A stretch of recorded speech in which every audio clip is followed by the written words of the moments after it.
अगर किसी से दुनिया के सबसे बोरिंग काम के बारे में पूछा जाए तो हम शर्त लगा सकते हैं कि आधे से ज्यादा लोग आर्कियोलॉजिस्ट के काम को बोरिंग कहेंगे।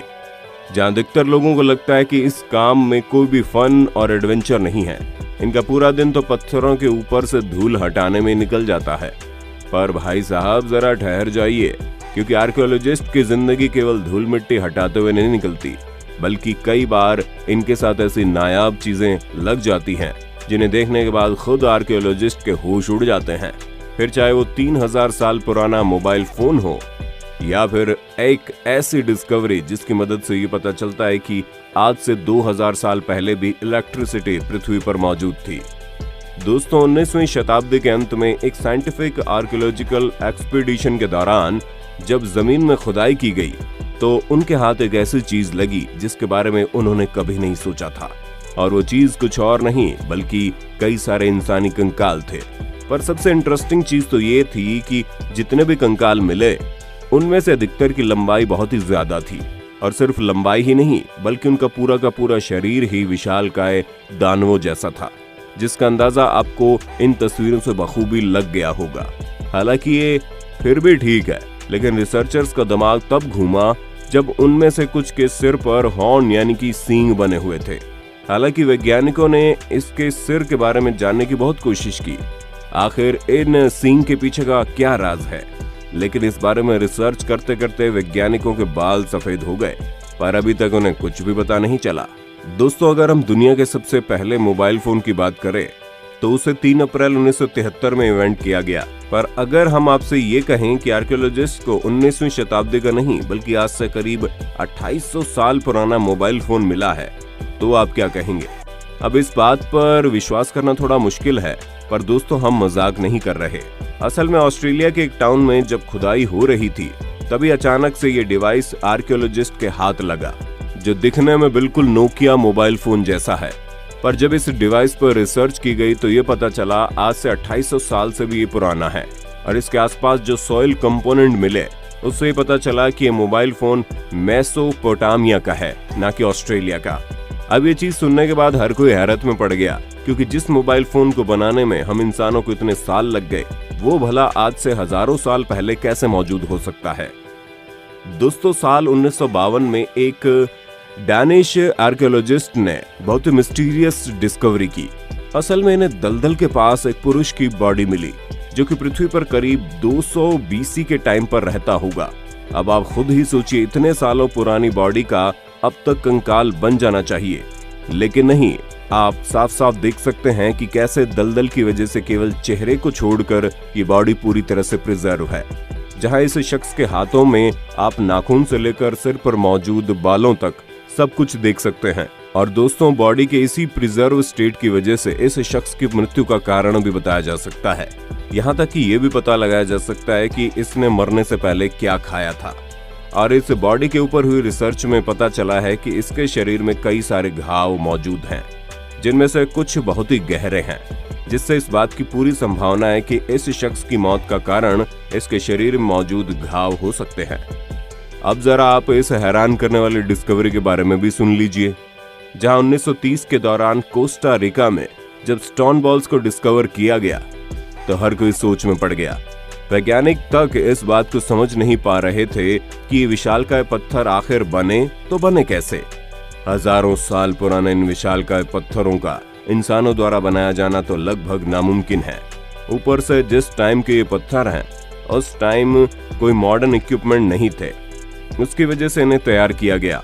इसीलिए इनके अस्तित्व पर कई सवाल खड़े हो रहे हैं। हालांकि कई सारे लोगों का ये कहना है कि इन गोलाकार पत्थरों का ये शेप पानी की तेज लहरों की वजह से है, लेकिन इस पर भी रिजेक्शन का ठप्पा लग गया। यही वजह है कि अब तक किसी को भी ये पता नहीं चल पाया कि आखिर ये बड़े आकार के पत्थर क्यों बनाए गए हैं और किसके द्वारा बनाए गए हैं। और कई सारे एक्सपर्ट्स का ये कहना है कि इन पत्थरों का इस्तेमाल आज से कई साल पहले ट्राइब्स की बाउंड्रीज सेट करने के लिए किया जाता था। अब हम आपको जो बताने वाले हैं उसे सुनने के बाद आपके कान खड़े हो जाएंगे। जब बात इलेक्ट्रिसिटी की आती है तो हम सभी को पता है कि इसका इन्वेंशन आज से लगभग 200 या 300 साल पहले किया गया होगा, और उससे पहले लोग बिना बिजली के अपनी जिंदगी बिताते थे। लेकिन जिस हिसाब से आर्कियोलॉजिकल एविडेंस मिले हैं उससे साफ पता चलता है कि आज से 2000 साल पहले भी बिजली पृथ्वी पर मौजूद थी। हम ऐसा इसलिए कह रहे हैं क्योंकि अभी कुछ ही समय पहले दुनिया की सबसे पहली बैटरी की खोज हुई। ये एक 13 सेंटीमीटर का जार है जो बिटुमेन और आयरन रोड से फिल्ड है और इस एक जार के अंदर एक कॉपर सिलेंडर है जिसके अंदर आयरन स्टड भी मौजूद था। साथ ही साथ इसमें एसिड भी फिल किया गया था। इन सभी चीजों को देखा जाए तो ये बैटरी 1 वोल्ट का करंट जनरेट कर सकती है। अब 2000 साल पुरानी किसी चीज में इस तरह के अरेंजमेंट होना कोई मामूली बात नहीं है। दोस्तों, मोआ न्यूजीलैंड में रहने वाली एक ऐसी बर्ड स्पीशीज है जो 15वीं शताब्दी में हमारी पृथ्वी से विलुप्त हो गई थी। ये बर्ड 4 मीटर लंबी हुआ करती थी, यहाँ तक कि इसका वजन 250 किलोग्राम का था। अब इससे आप समझ सकते हैं कि बर्ड कितनी ज्यादा बड़ी होगी। और ये सब हम आपको इसलिए बता रहे हैं क्योंकि पिछले कई सालों से एक्सपर्ट्स को इस विलुप्त हुई बर्ड के ऐसे कई सारे अंश मिल रहे हैं जिन्हें देखकर वो भी हैरान हैं। पर सबसे ज्यादा हैरानी तो तब हुई जब एक एक्सपीडिशन के दौरान न्यूजीलैंड में खुदाई की जा रही थी और तभी इस विशालकाय बर्ड का एक मम्मीफाइड पंजा मिला। और ये पंजा इतना ज्यादा सटीक है कि इसे देखकर एक नजर तो इंसान धोखा खा जाएगा कि ये किसी बर्ड का पंजा है, वो अभी मरी है। पर जब रिसर्च की गई तो पता चला वो पंजा इसी बर्ड का है जिसके शरीर से सैकड़ों सालों पहले कट करके जमीन के अंदर दफन हो गया था। दोस्तों, साल 1936 में टॉम्ब एक्सकेवेशन के दौरान निंजा पैथोलॉजिस्ट वॉल्टर एमरे ने एक ऐसा हैरान करने वाला ऑब्जेक्ट ढूंढा जिसे आज के समय में लोग साबू डिस्क के नाम से जानते हैं। असल में इस डिस्क का शेप बिल्कुल राइट राउंड है जिसे देखकर ऐसा लगता है ये कोई सीडी प्लेयर का डिस्क हो। और इसलिए इसकी डिस्कवरी के बाद इसके बारे में कई सारे आर्गुमेंट्स हुई जहां पर एक्सपर्ट्स का इसके बारे में कुछ अलग ही विचार था। कुछ का तो ये भी कहना है कि इसे फूड के लिए प्ले किया जाता था, लेकिन इसका डिस्क इतना ज्यादा अलग है कि पक्के तौर पर कुछ भी कह पाना बड़ा मुश्किल है। इसलिए वैज्ञानिक अभी भी इस यूनिक डिस्क के बारे में कुछ भी बता नहीं पाए हैं। दोस्तों, 2013 में एक्सपर्ट्स को खुदाई के दौरान एक ममोथ की बॉडी मिली। अगर आपको न पता हो तो हम आपको बता दें कि ममोथ ऐसे जानवर थे जो आज से कई सालों पहले पृथ्वी में रहते थे और इनकी बनावट हाथी की तरह थी, लेकिन ये हाथी से भी ज्यादा खतरनाक और विशालकाय हुआ करते थे। ऐसे में इस जानवर का मिलना कोई बड़ी बात नहीं है। पर 2013 में जब इसकी बॉडी मिली तो वैज्ञानिक इसलिए हैरान हो गए क्योंकि इसका ब्लड बिल्कुल फ्रेश था।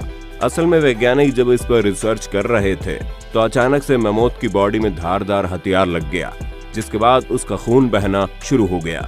इसे देखकर एक्सपर्ट्स खुद सोच में पड़ गए कि आखिर इतने साल पुराने जानवर का खून भला कैसे इतना फ्रेश हो सकता है। दोस्तों, ट्यूरिन श्राउड एक क्रिश्चियन रेलिक है। एक्सपर्ट्स के मुताबिक 4 मीटर लंबे कपड़े में मृत्यु के बाद जीसस की बॉडी को लपेटा गया था। हालांकि रिलीजियस पॉइंट ऑफ व्यू से इस कपड़े के पीछे कई सारी बहस भी हुई कि ये असली है या फिर इसके पीछे कोई और सच है। इसलिए विज्ञान और वैज्ञानिक दोनों इस कपड़े में कुछ ज्यादा इंटरेस्ट लेने लगे, जहां रिसर्चर्स ये जानना चाह रहे थे कि आखिर किस तरह इस कपड़े की वैल्यू को बढ़ाने के लिए इसके ऊपर जीसस की इमेज को बेहतरीन तरीके से बनाया गया है। पर लाख रिसर्च करने के बाद भी उन्हें इस ट्यूरिन श्राउड में कोई भी गड़बड़ यानी फेकनेस नहीं दिखी। और जब वैज्ञानिक इस कपड़े को नकली नहीं बता पाए तो लोगों का विश्वास इस पर और ज्यादा पक्का हो गया। लेकिन अगर पुख्ता तौर पर देखा जाए तो इस बारे में किसी को ये नहीं पता है कि ये कपड़ा धार्मिक चीजों से जुड़ा हुआ है या फिर इसे वैल्यूएबल बनाने के लिए इसमें कलाकारी की गई है। दोस्तों, क्विन डायनेस्टी के राजा क्विन शी हुआंग ने अपनी छोटी सी उम्र में पूरे चाइना को एक साथ जोड़ने के लिए एड़ी चूटी का बल लगा दिया था और इन्हीं के शासन के दौरान इनका टॉम बनकर तैयार किया गया। इन्हें अपने सोल्जर से बहुत ही ज्यादा प्यार था, इसीलिए इन्होंने ये फैसला किया कि अपने टॉम में बने टेराकोटा आर्मी को मरने के बाद भी जिंदा रखेंगे। इन्होंने हजारों की संख्या में मौजूद अपने सोल्जर्स की मूर्तियों के साथ साथ इनकी सेना में काम करने वाले घोड़े और हाथियों की भी मूर्तियां बनवाई, जिनकी संख्या कितनी ज्यादा है वो आप खुद ही देख सकते हैं। हालांकि ये सभी चीजें काफी समय तक लोगों से छिपी हुई थी, वो तो एक खोज के दौरान इस जगह के बारे में पता चला और तब ये सारा राज खुला। तो दोस्तों, आज के लिए बस इतना ही। उम्मीद है आपको हमारी ये वीडियो पसंद आई होगी। अगर हाँ तो ऐसी इंटरेस्टिंग वीडियोस को लगातार देखते रहने के लिए चैनल को लाइक, शेयर और सब्सक्राइब करना बिल्कुल भी ना भूलें।